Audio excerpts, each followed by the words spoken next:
Good morning. My name is Barbara. I'm one of the dietitians at Eisenhower Health. I am going to talk to you today about going plant-based and how to get started.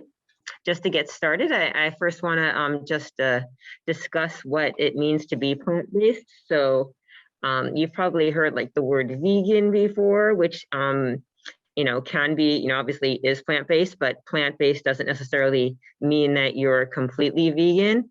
It just means that you're primarily plant-based, right? So there's many different ways to do that. So some people might like to be, completely plant-based. For other people, especially just getting started, they might be transitioning gradually. So and we'll talk more about that. So, as far as plant foods, plant foods can be foods that come from plant sources, right? So that's, going to be your fruits, your vegetables, beans, legumes, peas, all of your pods, your grains, vegetables, starchy vegetables such as potatoes, non-starchy vegetables such as, greens, cauliflower, all sorts of the, vegetables. So, there goes on and on. So we'll talk a little bit about these different foods and how to start incorporating them into your lifestyles. Oh, they're asking if you can take off oh, your mask. can you hear me better now? Yes. Oh, okay, very good. Okay. And why are we doing this lecture? So I know it's becoming more popular, the plant-based diet. So you might have seen a documentary on plant-based, or maybe you've seen some articles on it, or some research studies on plant-based diets and the positive effects on health. Also, if you're big on social media, you probably see a lot trending all the time on plant-based diets, as well as restaurants are now starting to incorporate more plant-based meals, just by popular demand. There's been a lot of celebrities, that are, have been becoming plant-based and, being spokespeople for that. Grocery stores are now catering to plant-based. Even like food labels are starting to say plant-based on something that's clearly a plant food. It's kind of everywhere as well. So loads of books and things like that, and we'll talk a bit about some additional resources if you want to read more about it after this lecture.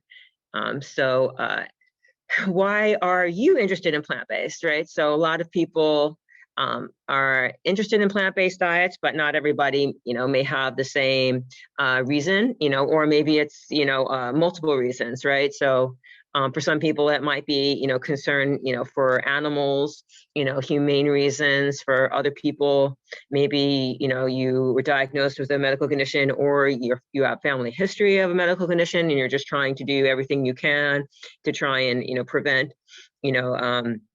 getting that medical condition. For some people, it might be more of a spiritual component, but or you might have another reason here that I isn't listed. So or multiple, right? So regardless of what your reason is, glad you joined today, and we're gonna talk a little bit about how to get started on your journey. So I wanted to, take a little bit of time just to talk about whole food plant-based as well.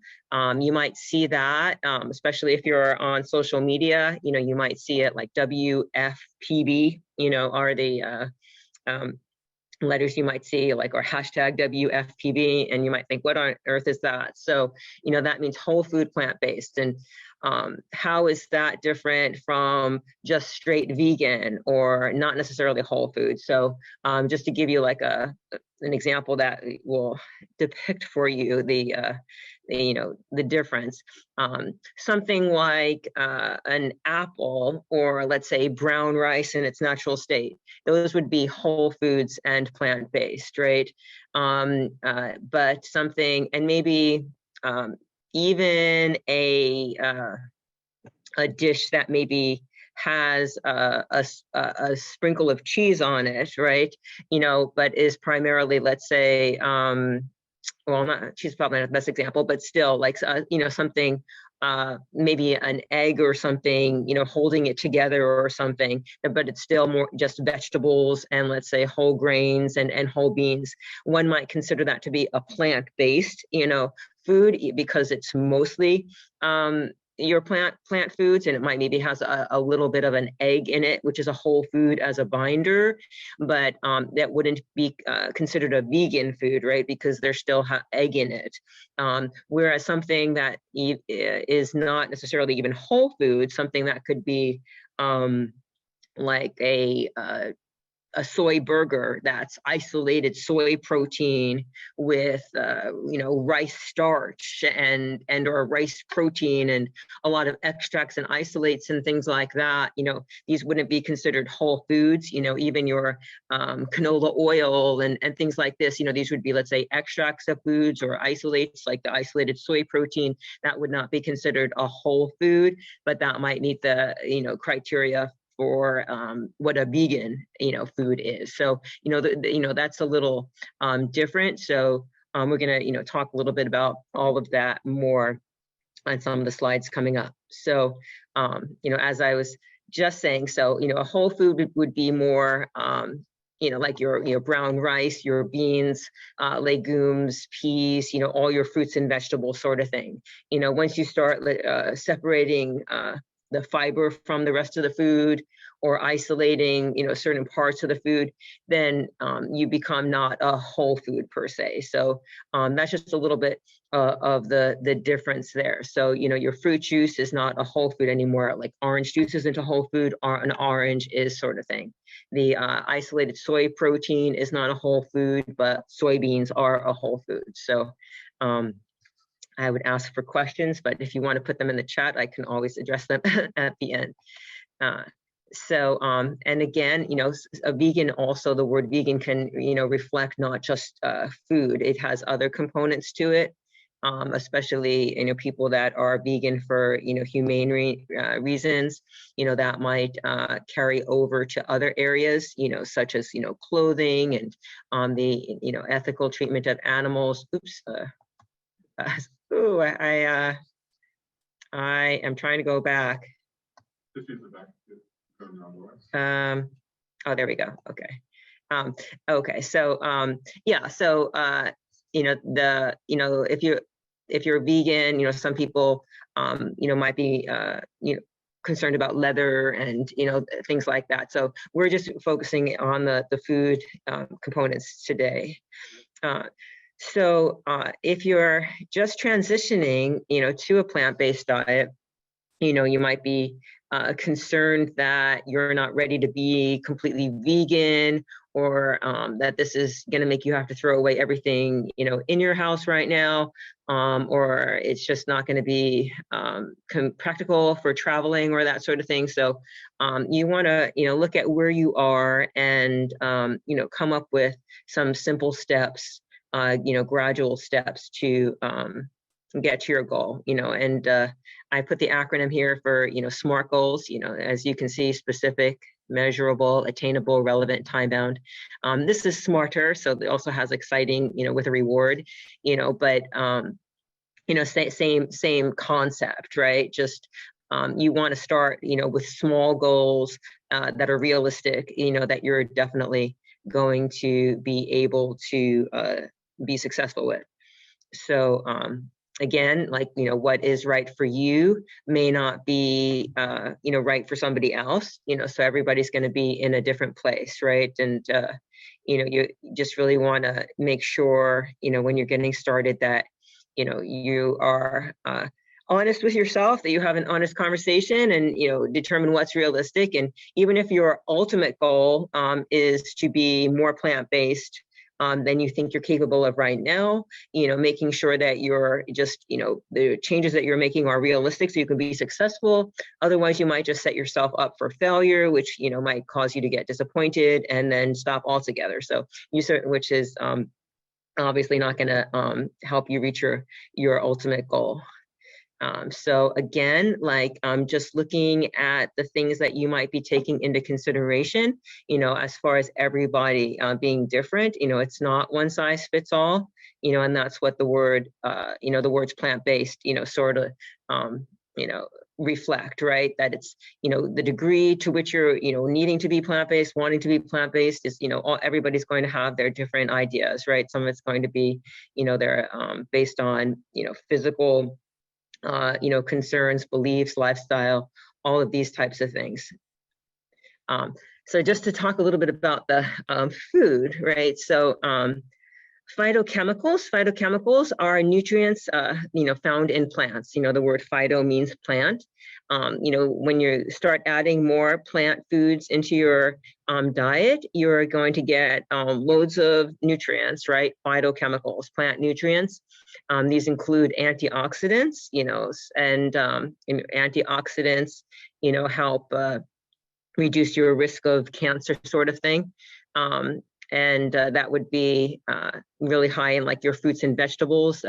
When you look at the colors of the fruits and vegetables, the different colors are different antioxidants. A different antioxidant gives a food its red coloring. A different antioxidant, gives its food, the blue coloring, that sort of thing. So now, as far as saturated fat, some plant foods are high in saturated fat, but there is no dietary cholesterol in a plant food, because cholesterol is made in the liver. So plants don't have a liver, so you won't find any cholesterol in a plant-based food unless it's not a whole food, right? And it's and they've somehow added some type of animal source, such as real butter or something like that, that, could be potentially a cholesterol source, but something that is just a plant source, can't have cholesterol in it.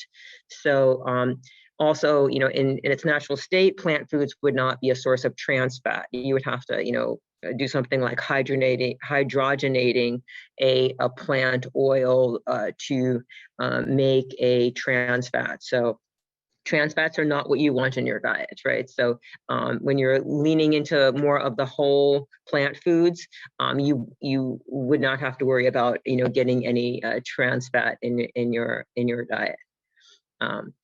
Sometimes, people ask about B12, iron, vitamin D, and calcium. So I'm going just to defer this back to, your physician for the most part, but there are fortified foods, that have these nutrients. You might see something like a cereal or a bread might say fortified with, or you might see a veggie burger that says fortified with, or it may even just be like a plant-based milk, it might be fortified with. So often, some of these nutrients are added to some plant-based foods just because B12 is only found in animal foods. So, typically people following a vegan diet, would have to have a B12 source, so, that's a good conversation with your physician of, how you want to, get B12. But for the most part, there are a lot of foods that are fortified just because those are, foods that people don't commonly get in their diet if they were just following, strictly whole foods with, without any fortification. So if you're looking for foods that have, some of these extra nutrients, they're easily found in some of the fortified plant-based milks or in some of the, fortified veggie meals like your burgers, and there's different degrees of processing even in a veggie burger. If you look at the ingredients, some of them might be more whole foods based, starting with ingredients like brown rice and vegetables and beans. Others might look like they're more processed with, more ingredients that aren't whole foods. So there's a wide range of foods available these days. You might have seen some of the health studies. So, if you're interested in any further reading, these are just some, good things to look at. The China study is a great study, as far as an epidemiological study. The Adventist Health Study, and the book on the blue zones. There's also some websites, that give you some more information on these. You might have heard of the blue zones. Loma Linda is, one of the blue zones in North America. These are areas where, people live to be 100 years old with, in relatively good health, compared to other areas of the world. So, those are great for further reading. Again, there's loads of studies, and I could have done 6 lectures on this subject just for each of these different areas and the research that has come out on the impact of a plant-based diet on each of these things. Again, just overviewing that today, because I do want to talk a little bit more about the actual meals. So there's loads of research out there. You can check out the National Library of Medicine, National Institute of Health, PubMed, that sort of thing, if you're interested in more research articles. So just to get started, so I'm going to talk a little bit about the macronutrients, right? The carbohydrates, proteins, and fats, being the 3 macronutrients in foods. So starches would be like your bread, cereal, pasta, rice, your grains, but also like your starchy vegetables. Also beans, legumes, and peas, those would be like starchy, but also a source of protein that, one might consider them to be higher protein starches. And fruits would be carbohydrate, they wouldn't be starch. So all of these foods, are going to contribute to the carbohydrate content of a plant-based diet. So I'm just going to talk a little bit about each macronutrient, and then we'll put it all together shortly. So people ask all the time, will I get protein? Especially if my ultimate goal is to be strictly vegan, where will I get my protein? And there's protein in so many foods. Even your grains have protein in them. Even your vegetables have protein in them. So some of the more concentrated sources of protein are going to be like your beans, your legumes, your peas, that sort of thing. Tofu, would be like your soybeans, that soybean curd, you might be familiar with that. Your milks, I'm referring to your plant-based milks. Some of those might be higher protein than others. So something like your soy milk is going to be a source of protein, and as well as the different type of burgers. And burgers is such a broad word.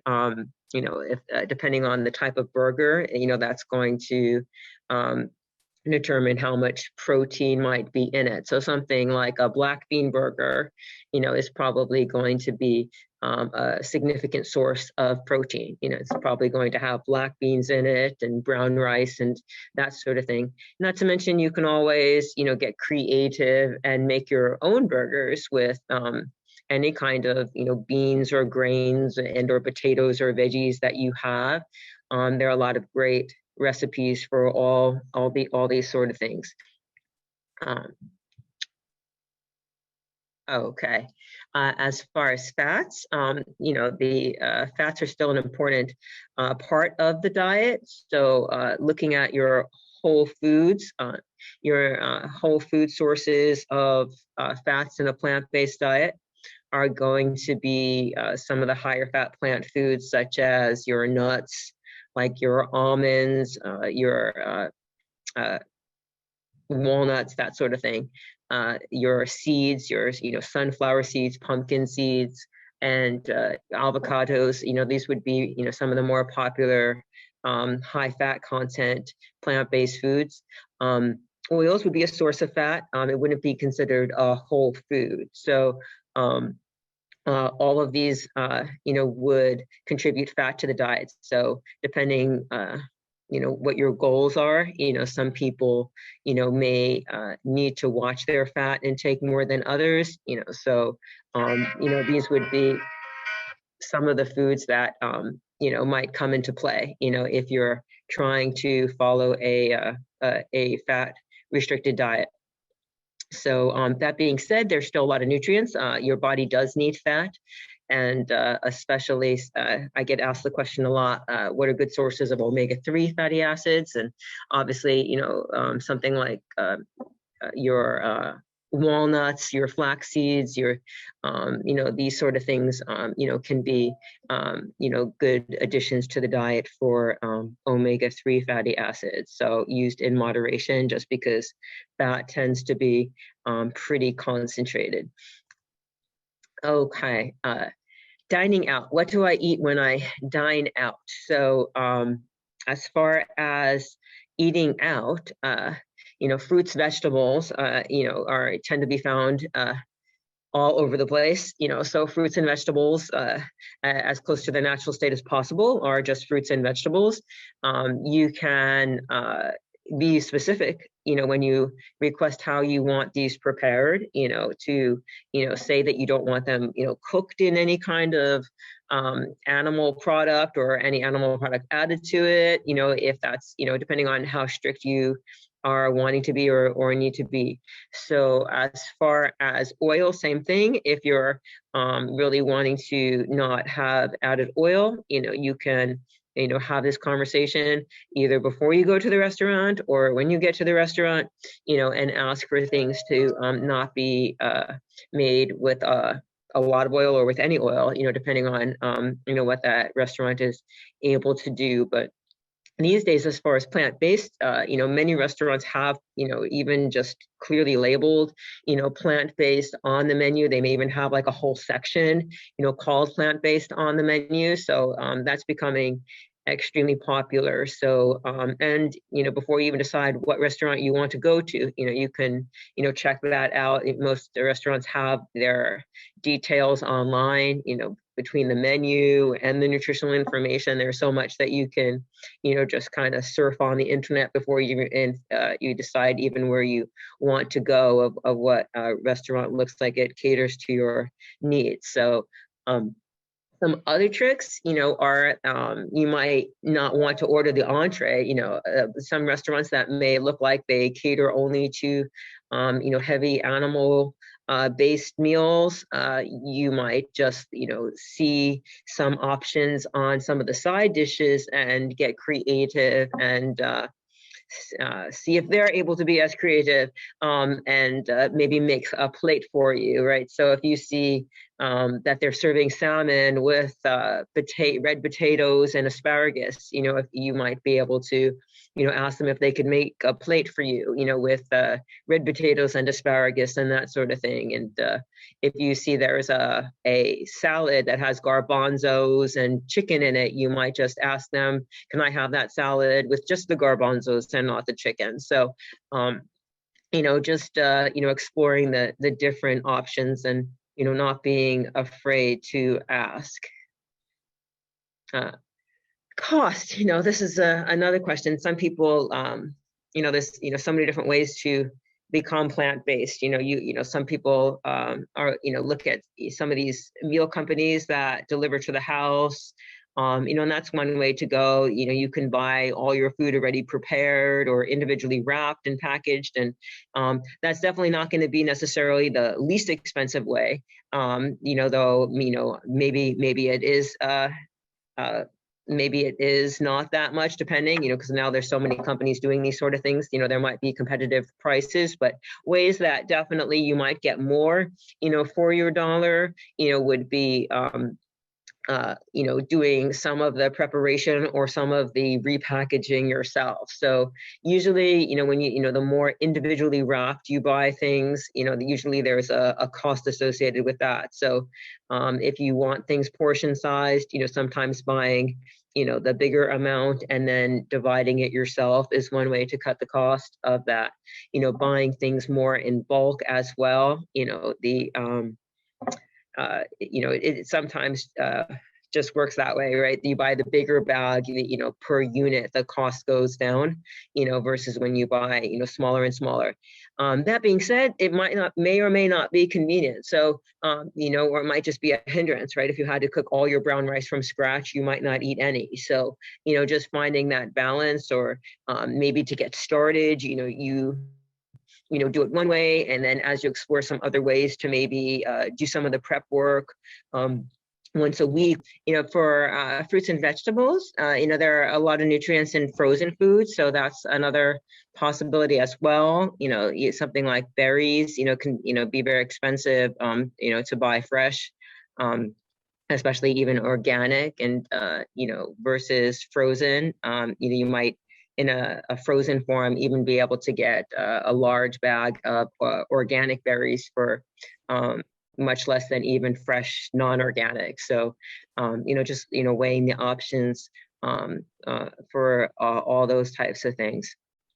How to get started. So, adding more fruits and vegetables to your meals, that's, it seems self-evident, but so many different ways to do that, right? So just kind of looking at the ratio. I mean, a lot of people who aren't plant-based, don't not eat fruits and vegetables, right? So, but maybe the proportion on the plate is different, right? So if you were making your plate and maybe it was, a half of your plate or so was, chicken or that sort of thing. And then maybe you had a little bit of a vegetable and a little bit of a starch and that sort of thing, kind of changing the ratio there, so, gradually, letting the plate, become more, fruits, vegetables, grains, beans, that sort of thing. So, and, you might be cooking not just for yourself, so getting creative as well with some of those things. And, if there's if there are other people that you're cooking for, and you're trying to start incorporating more beans and less meat, you might prefer to do that, gradually or not. Maybe you just want to, serve, bean burritos and, let people, realize that, that they actually love these foods and, they don't need cheese on it.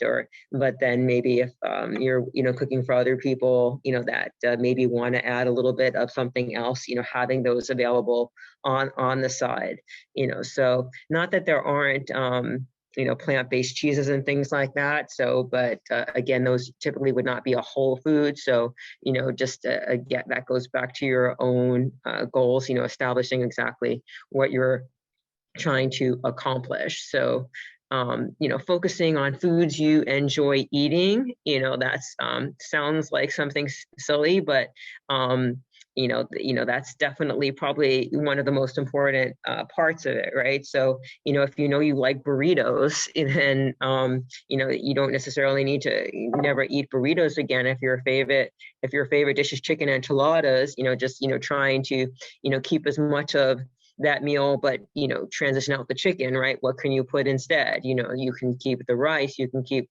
add more beans, this sort of thing. So, and you might find that you enjoy it just as much, if not more. So, but if you don't like stir fries, then that might not be the first dish that you want to practice making, sort of thing. So if you like the idea of burgers and that's just convenient for you, then that might be a good starting place. If you're somebody who likes cereal, looking at plant-based milks, and swapping that part out, that might be something really simple. If you like sandwiches, looking for some whole grain bread, adding more veggies, looking, for what, different things that you can put on a sandwich, whether it's a little bit of a nut butter or a bean puree type of thing, or no fat, no oil added, quote, refried beans. There's so many different ways to go. But, if you like tomato sauce, right, then looking at things, that have tomato sauce. If you like, curry, then, getting creative with your vegetables and, curry powder and that sort of thing. There's, so many different ways to go, and there's so many different recipes out there. But the flavors that you like, starting with the flavors that you like, is a great starting place. Replacements, as far as dairy, there's loads of alternatives out there, some more processed than others. So as far as even yogurts, there are even plant-based yogurts available. There's plant-based cheeses, but if you're trying to watch your fat intake, or you're trying to be more whole food based, just reading the labels is going to be helpful. So even if you're looking, let's say, for something like a little bit of an almond milk, right? If you're trying to, minimize some of the extra ingredients, looking for one that's maybe, more, simple in its ingredients, might be helpful. Whereas if you're looking for some, to get some of the fortification in, then you might look for one that has, some added fortification. So there's loads of different ways to, do this. So as far as beef, black beans, can be a really good alternative for, some of the, beef replacements if you're, trying to make a veggie burger or veggie loaf sort of thing, or just a dish, and, flavor it in a more of a beef way. Even your lentils, or any of your red beans, can be used, to make burgers like that. There's loads of veggie options out there as well. And just, keeping in mind that these could be especially helpful transitioning, but these aren't necessarily whole foods, but there's loads of foods out there, that are, plant-based alternatives to beef and to chicken as well. If you like to cook, your garbanzo beans, are probably, roasted, if you learn how to roast them just so you might be able to, get something that, satisfies that taste that you liked in the flavor of chicken, might have more of that nutty, richer flavor to it than you might have in just, let's say, canned garbanzos when you open the can. Eggs can easily be replaced if you're using eggs as a binder. Chia seeds, flax seeds, ground flax seeds, with a little water, can easily be an egg replacement. Tofu can be used if you're trying to replace something like scrambled eggs. There's even something called like a tofu scrambler type thing, that helps to season the tofu to make it like eggs. Or you could just add a little turmeric or something just to give them a little, the tofu a little bit of a yellow color, and then any seasonings of your choice sort of thing, and, cook the tofu the same way that you might cook scrambled eggs. As far as additional reading, FOK stands for Forks Over Knives. That was also a documentary. And they have a website, and they have all kinds of social media that you can, join and follow. PCRM stands for Physicians Committee for Responsible Medicine, and that overlaps Dr. Barnard's website, which I think is drbarnard.com. I didn't put that here, Dr. Neil Barnard, but there's loads of information at that website as well. drmcdougall.com is another great source. Dean Ornish, Dr. Dean Ornish's site as well has lots of valuable information. Dr. Esselstein's site and Dr. Greger's site, nutritionfacts.com. And all of these doctors have, books and that sort of thing as well, some audiobooks. And if you go to their website, you'll find more information on all of those things as well. That is my last slide. Am I open to questions?